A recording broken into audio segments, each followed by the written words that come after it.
we suggest maintaining updated resumes and bios of your key employees. As you look to grow, evaluate your team. Does someone have experience on the type of project that you're looking to do?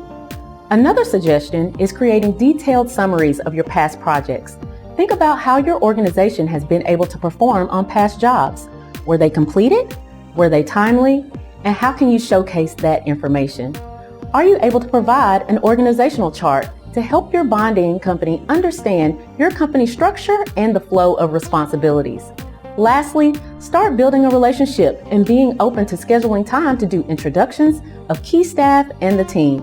We recommend having these touch-based meetings approximately twice a year.